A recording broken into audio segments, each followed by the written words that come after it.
Wa an Ibrahim an-Nakhai cinarita saking Imam Ibrahim. Wa an Ibrahim an-Nakhai cinarita saking Imam Ibrahim an-Nakhai, innama angin pastine halaka kerusakan sopoman uang halaka kang rusak yoseman qablakum ing dalem sadurunge sira kabeh.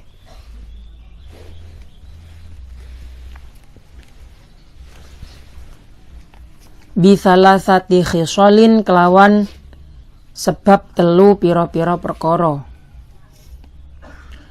Dari Ibrahim an-Nakhai bahwasanya beliau berkata, ada 3 perkara yang membuat seseorang itu hancur. Ada 3 perkara yang membuat umat-umat terdahulu itu hancur atau rusak. Apa saja itu? Bifudulil kalami, sebab leluwean omongan.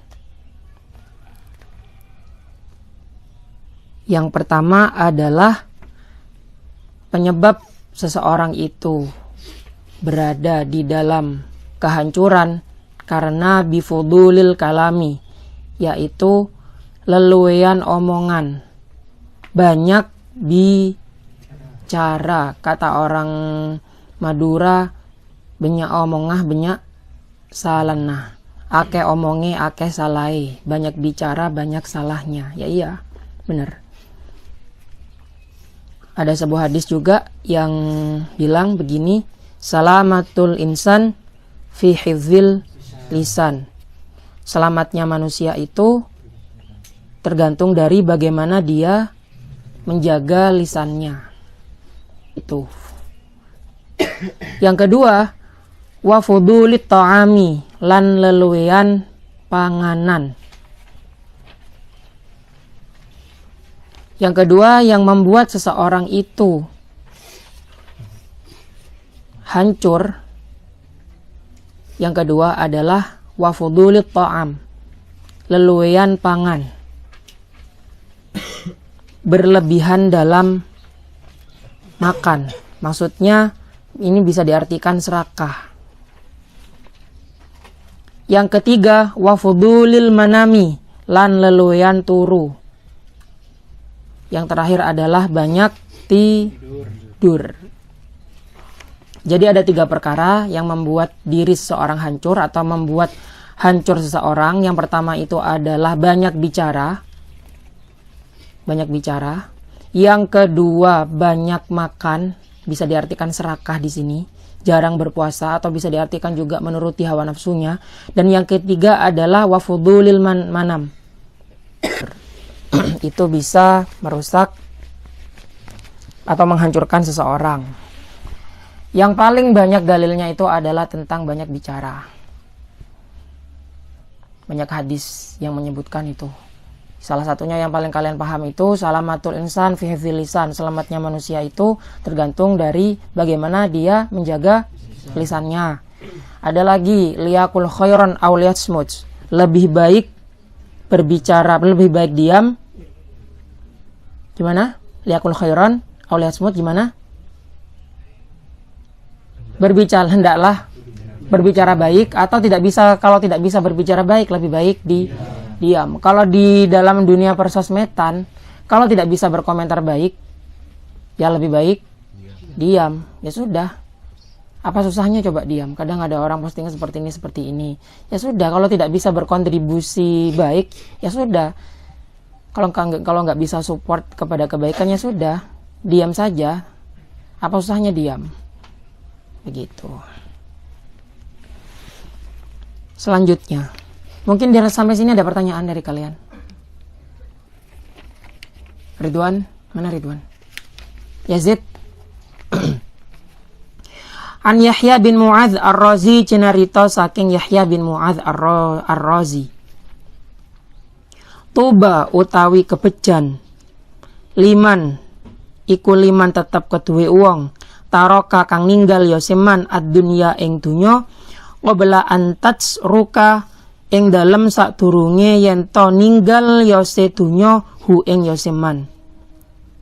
Tuba utawi kebejan iku liman tetep keduwe wong taroka kang ninggal ya seman ad-dunya ing dunya qabla an tatsruka ing dalem sadurunge ninggal ya sedunya hu ing ya seman.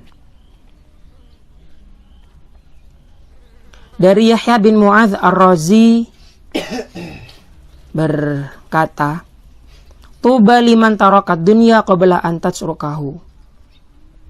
Sesungguhnya keberuntungan itu ialah apabila ada seseorang yang meninggalkan dunia terlebih dahulu sebelum dunia meninggalkannya. Artinya apa? Hidup sederhana. Jadi kalau ada orang dunianya itu meninggalkan dirinya lebih dahulu, itu yang susah. Contoh ya, banyak orang depresi gara-gara bangkrut, ya enggak? Banyak orang yang depresi gara-gara dia itu naudzubillah min dzalik, gagal dalam berusaha. Banyak orang-orang yang depresi gara-gara jabatan. Tapi kalau kita meninggalkan jabatan terlebih dahulu, kita meninggalkan harta terlebih dahulu, kita tidak akan depresi, malah kita akan menjadi orang yang bahagia. Malah kalau dunia itu dikejar, semakin dunia itu dikejar, dunia akan semakin jauh, kan seperti itu kan. Kalau dunia itu ditinggalkan, kita mengejar akhirat, maka dunia itu akan juga ikut. Akhiratnya ikut, dunianya juga ikut. Jadi auto ikut dunianya. Tapi kalau sebaliknya, kalau akhiratnya itu yang dikejar, kalau dunianya yang dikejar, dunianya belum tentu ikut, akhiratnya itu sudah pasti kabur. Begitu. Paham ya? Wabana lan bangun yoseman ngobrahu ing dalam kubur yoseman ngobla ayad khula ing dalam saturunge yen to mlebu yoseman hu ing yose kubur. Wabana lan bangun yoseman ngobrahu ing kubur yoseman ngobla ayad khula ing dalam saturunge yen to mlebu yoseman hu ing yose kubur.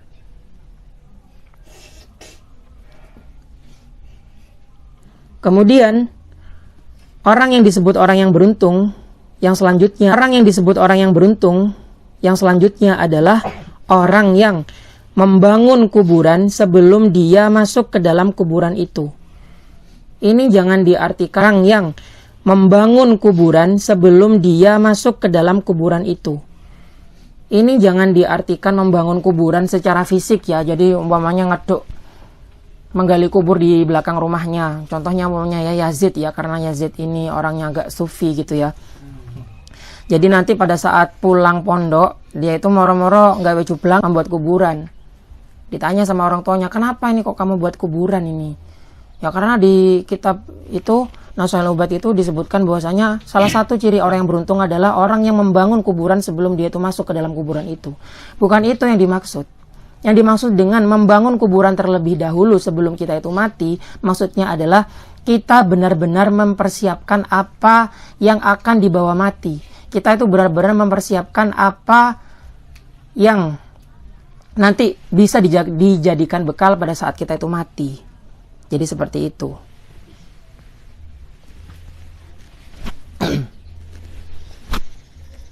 Paham ya?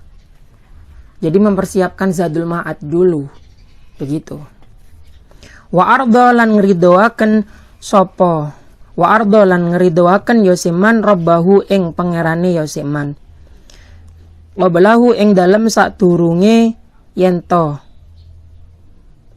Qabla ayyalqa ing dalem sadurunge yento tetemu yoseman hu ing yose rabbah. Dan ridho kepada apa-apa yang ditakdirkan Allah sebelum dia bertemu dengannya. Artinya apa? Salah satu ciri yang ketiga orang yang beruntung di alam akhirat nanti adalah orang yang ridho atas semua kehendak Allah, ridho atas semua takdir Allah. Itu. Wa an Ali radhiyallahu anhu, cinarita saking Ali radhiyallahu an, wa karamallahu wajhah. Man utawi sapane wong lam yakun lamun ora ono yoseman iku indahu tetep ing dalem sandingi yoseman sunnatullahi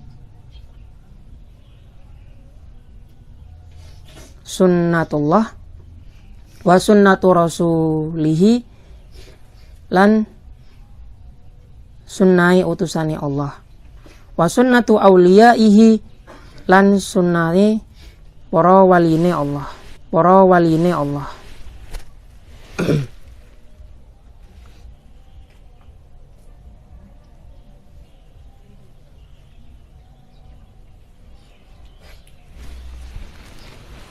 Sebentar ya, saya mau menjawab pertanyaan orang-orang ini.